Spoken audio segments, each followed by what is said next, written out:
les refirió otra parábola, diciendo, el reino de los cielos es semejante a un hombre que sembró buena semilla en su campo, pero mientras dormían los hombres, vino su enemigo y sembró cizaña entre el trigo, y se fue.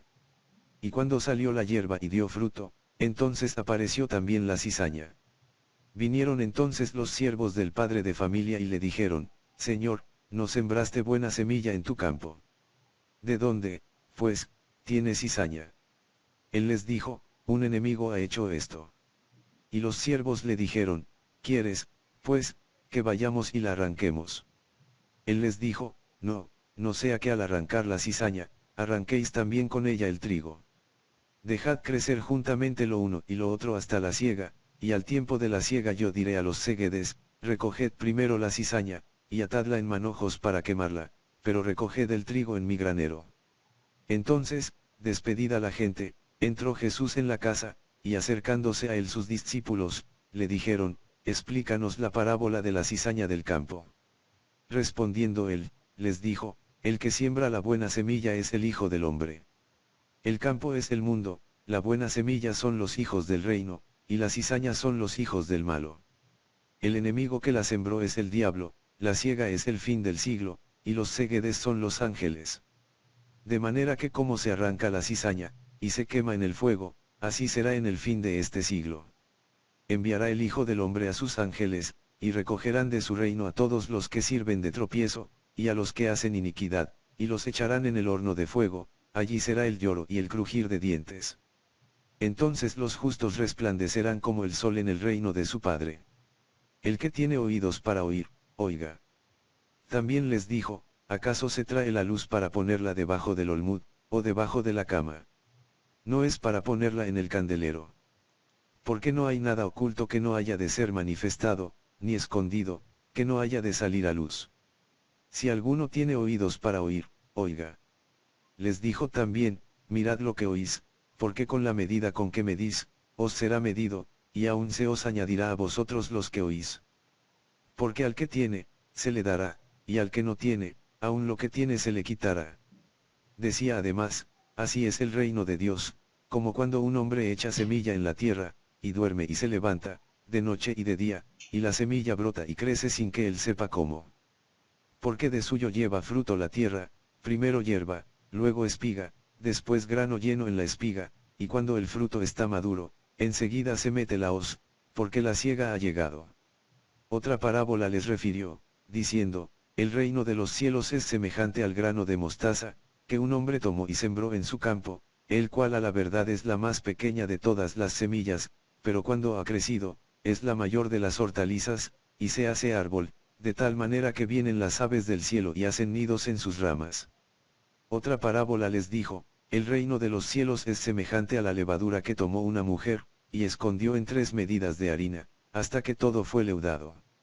Además, el reino de los cielos es semejante a un tesoro escondido en un campo, el cual un hombre halla, y lo esconde de nuevo, y gozoso por ello va y vende todo lo que tiene, y compra aquel campo. También el reino de los cielos es semejante a un mercader que busca buenas perlas, que habiendo hallado una perla preciosa, fue y vendió todo lo que tenía, y la compró. Asimismo el reino de los cielos es semejante a una red, que echada en el mar, recoge de toda clase de peces, y una vez llena, la sacan a la orilla, y sentados, recogen lo bueno en cestas, y lo malo echan fuera. Así será al fin del siglo, saldrán los ángeles, y apartarán a los malos de entre los justos, y los echarán en el horno de fuego, allí será el lloro y el crujir de dientes. Jesús les dijo, ¿habéis entendido todas estas cosas? Ellos respondieron, sí, Señor. Él les dijo, por eso todo escriba docto en el reino de los cielos es semejante a un padre de familia, que saca de su tesoro cosas nuevas y cosas viejas. Todo esto habló Jesús por parábolas a la gente, y sin parábolas no les hablaba, para que se cumpliese lo dicho por el profeta, cuando dijo, abriré en parábolas mi boca, declararé cosas escondidas desde la fundación del mundo. Con muchas parábolas como estas les hablaba la palabra, conforme a lo que podían oír. Y sin parábolas no les hablaba, aunque a sus discípulos en particular les declaraba todo. Viéndose Jesús rodeado de mucha gente, mandó pasar al otro lado. Yendo ellos, un escriba vino y en el camino le dijo, Maestro, Señor, te seguiré a donde quiera que vayas. Jesús le dijo, las zorras tienen guaridas, y las aves del cielo nidos, mas el Hijo del Hombre no tiene donde recostar su cabeza. Y dijo a otro, sígueme.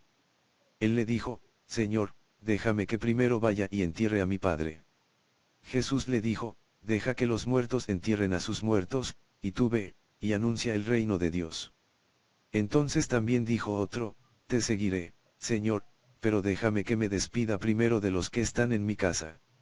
Y Jesús le dijo, ninguno que poniendo su mano en el arado mira hacia atrás, es apto para el reino de Dios. Aquel día, cuando llegó la noche, les dijo, pasemos al otro lado. Y despidiendo a la multitud, le tomaron como estaba, en la barca, y había también con él otras barcas. Pero se levantó una gran tempestad de viento, y echaba las olas en la barca, de tal manera que ya se anegaba. Y él estaba en la popa, durmiendo sobre un cabezal, y le despertaron, y le dijeron, Maestro, no tienes cuidado que perecemos. Y levantándose, reprendió al viento, y dijo al mar, calla, enmudece. Y cesó el viento, y se hizo grande bonanza. Y les dijo, ¿por qué estáis así amedrentados? ¿Cómo no tenéis fe? Entonces temieron con gran temor, y se decían el uno al otro, ¿quién es este, que aun el viento y el mar le obedecen? Vinieron al otro lado del mar, a la región de los Gadarenos. Y cuando salió el de la barca, enseguida vino a su encuentro, de los sepulcros, un hombre con un espíritu inmundo, que tenía su morada en los sepulcros, y nadie podía atarle, ni aun con cadenas. Porque muchas veces había sido atado con grillos y cadenas, mas las cadenas habían sido hechas pedazos por él, y desmenuzados los grillos, y nadie le podía dominar. Y siempre, de día y de noche, andaba dando voces en los montes y en los sepulcros, e hiriéndose con piedras. Cuando vio, pues, a Jesús de lejos, corrió, y se arrodilló ante él. Y clamando a gran voz, dijo, ¿qué tienes conmigo, Jesús, Hijo del Dios Altísimo? Te conjuro por Dios que no me atormentes. Porque le decía, sal de este hombre, espíritu inmundo. Y le preguntó, ¿cómo te llamas? Y respondió diciendo, Legión me llamo, porque somos muchos. Y le rogaba mucho que no los enviase fuera de aquella región. Estaba allí cerca del monte un gran hato de cerdos paciendo. Y le rogaron todos los demonios, diciendo, envíanos a los cerdos para que entremos en ellos. Y luego Jesús les dio permiso. Y saliendo aquellos espíritus inmundos, entraron en los cerdos, los cuales eran como 2000, y el hato se precipitó en el mar por un despeñadero, y en el mar se ahogaron. Y los que apacentaban los cerdos huyeron, y dieron aviso en la ciudad y en los campos. Y salieron a ver qué era aquello que había sucedido. Vienen a Jesús, y ven al que había sido atormentado del demonio, y que había tenido la legión, sentado, vestido y en su juicio cabal, y tuvieron miedo. Y les contaron los que lo habían visto, cómo le había acontecido al que había tenido el demonio, y lo de los cerdos. Y comenzaron a rogarle que se fuera de sus contornos. Al entrar él en la barca, el que había estado endemoniado le rogaba que le dejase estar con él. Mas Jesús no se lo permitió, sino que le dijo, vete a tu casa, a los tuyos, y cuéntales cuán grandes cosas el Señor ha hecho contigo, y cómo ha tenido misericordia de ti. Y se fue, y comenzó a publicar en Decápolis cuán grandes cosas había hecho Jesús con él, y todos se maravillaban. Pasando otra vez Jesús en una barca a la otra orilla, se reunió alrededor de él una gran multitud, y él estaba junto al mar. Y vino uno de los principales de la sinagoga, llamado Jairo, y luego que le vio, se postró a sus pies, y le rogaba mucho, diciendo, mi hija está agonizando, ven y pon las manos sobre ella para que sea salva, y vivirá. Fue, pues, con él y le seguía una gran multitud, y le apretaban. Pero una mujer que desde hacía 12 años padecía de flujo de sangre, y había sufrido mucho de muchos médicos, y gastado todo lo que tenía, y nada había aprovechado, antes le iba peor, cuando oyó hablar de Jesús, vino por detrás entre la multitud, y tocó su manto. Porque decía, si tocare tan solamente su manto, seré salva. Y enseguida la fuente de su sangre se secó, y sintió en el cuerpo que estaba sana de aquel azote. Luego Jesús, conociendo en sí mismo el poder que había salido de él, volviéndose a la multitud, dijo, ¿quién ha tocado mis vestidos? Sus discípulos le dijeron, ves que la multitud te aprieta, y dices, ¿quién me ha tocado? Pero él miraba alrededor para ver quién había hecho esto. Entonces la mujer, temiendo y temblando, sabiendo lo que en ella había sido hecho, vino y se postró delante de él, y le dijo toda la verdad. Y él le dijo, hija, tu fe te ha hecho salva, ve en paz, y queda sana de tu azote.